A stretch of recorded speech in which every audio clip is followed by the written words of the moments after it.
Case आया, अपने ही घर के चाचा ने, अपने ही घर के भाई ने, अपने ही बहन का बुलाया हॉस्टल, ये दोनों की, शंभू हॉस्टल और प्रभात हॉस्पिटल, ये मेन कल्प्रिट है इस पूरे सिनेरियो के। और ये तो हवा में एसएसपी, पता नहीं नया नया सब एसएसपी बन के चला आता है, ना अनुभव ना कुछ, बस बोल देना है, अपने आप को पल्ला झाड़ लेना है, और उसके बाद देखिए अभी भद किसकी पिट रही है। जहानाबाद की छात्रा नीट की तैयारी कर रही थी पटना शंभू गर्ल्स हॉस्टल में, उसके बाद को मामला आपको पता है। तो अब जो मामला सामने आया है, जो रिपोर्ट आया है पोस्टमार्टम का, उसमें क्लियर हो गया कि उसके साथ कुछ गलत हुआ था। देखिए सबसे दुर्भाग्य की बात ये पूरे सिनेरियो में जो रहा कि 4 से 5 दिन वो लड़की का ट्रीटमेंट होता रहा, लेकिन ना तो किसी हॉस्पिटल ने, ना तो किसी डॉक्टर ने, और डॉक्टर सतीश के ट्रीटमेंट में जो थी, तो सबसे पहले जो मांग हम कर रहे हैं वो ये कर रहे हैं, डॉक्टर सतीश जैसे लोगों की का लाइसेंस रद्द होना चाहिए। इसलिए रद्द होना चाहिए, उस व्यक्ति को सब पता था कि इस बच्ची के साथ क्या हुआ, और उसने बखूबी, अब हम ये क्यों ना मान ना ले ये हुआ है कि उस बच्ची को मारा गया है।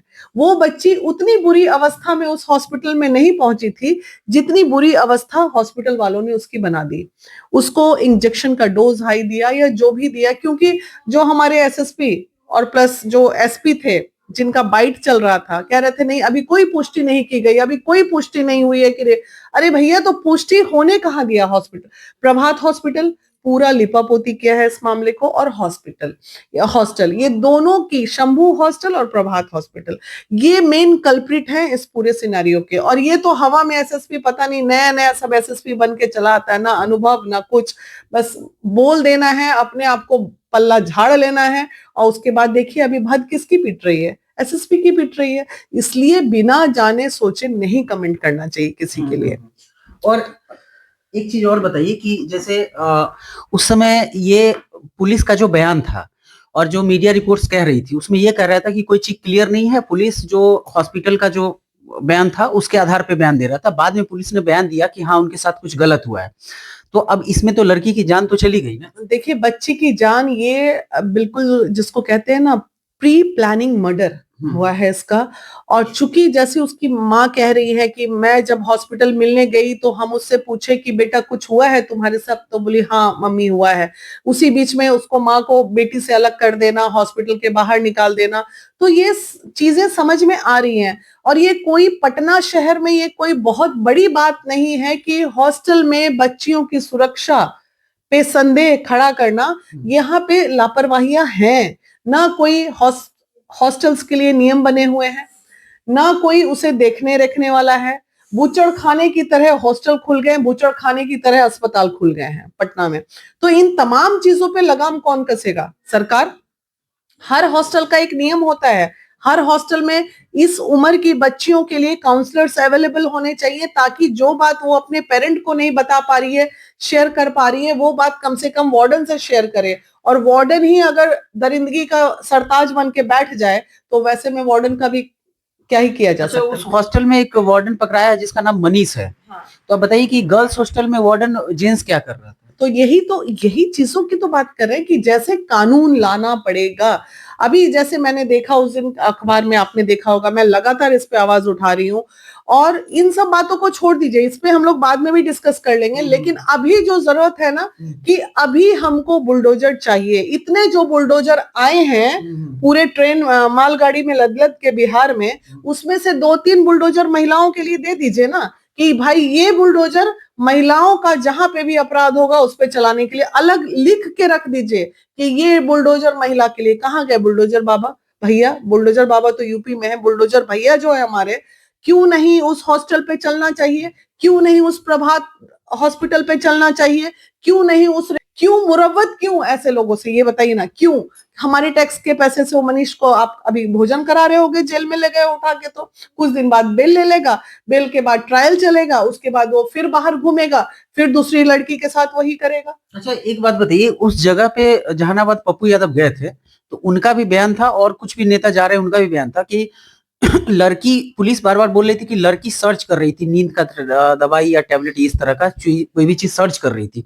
सवाल ये होता है कि ये लोग जाते हैं, सब कुछ बात करते हैं, लेकिन लड़की क्या कर रही थी उसका मामला का जांच तो पुलिस करेगा ना।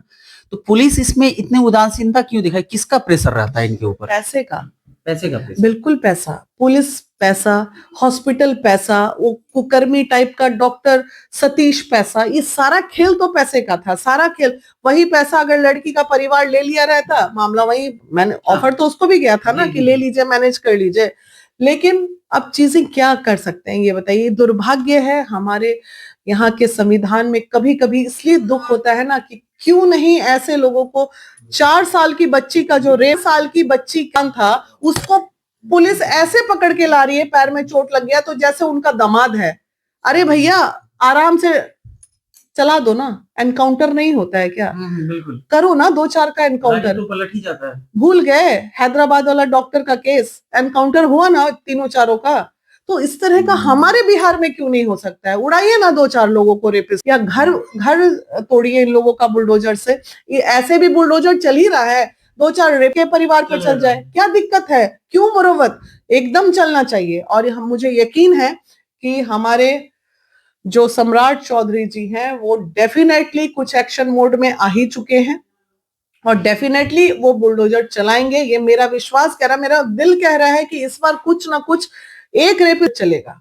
अब हॉस्टल टूटेगा या उसका घर टूटेगा ये नहीं जानते, लेकिन एक का टूटेगा ना तो 10 सुधरेंगे। अब महिला सुरक्षा की जब बात कर रहे हैं तो महिला सुरक्षा ऐसे ही ना कीजिएगा। कैसे कीजिएगा आप जरा बताइए?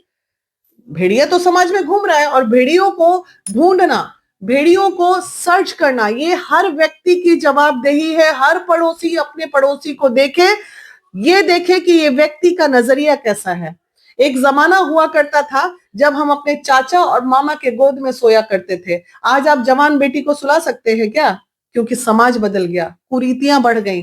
अपना ही घर का, अभी सामने केस आया, अपने ही घर के चाचा ने, अपने ही घर के भाई ने अपने ही बहन का बला। हम उस जगह, उस समाज में हम आ चुके हैं। अब क्या कीजिएगा बताइए?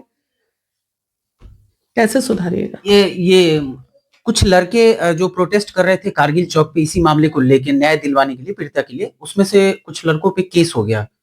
तो प्रशांत किशोर कह रहे थे कि ऐसे लड़कों पे मतलब केस जो किया है उसको हटाने की भी मांग हमने किया है। तो अब ये बताइए बीना जी कि अब रोड पे या सड़कों पे लोग प्रोटेस्ट नहीं कर सकता है क्या? संवैधानिक हक नहीं है लोगों का?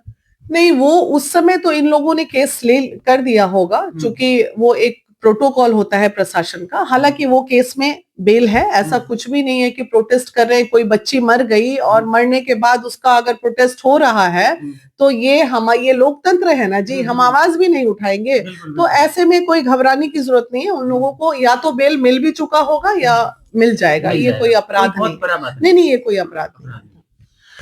ठीक है, तो ये जहानाबाद की लड़की थी जो अब हमारे बीच नहीं है। इस पे हमने बात किया महिला विकास मंच की संयोजिका बीना मानवी जी से, और बीना मानवी जी ने सख्त लहजे में ये कहा है कि इस पे अविलंब कार्रवाई होना चाहिए। जो लोग इसमें शामिल है, चाहे हॉस्पिटल हो या प्रशासनिक लोग हो या जो इंडिविजुअल हो, उन पे भी कार्रवाई होने की जरूरत है। बाद बाकी आप लोग अपने विचार हमारे साथ साझा कर सकते हैं। बने रहे हमारे साथ।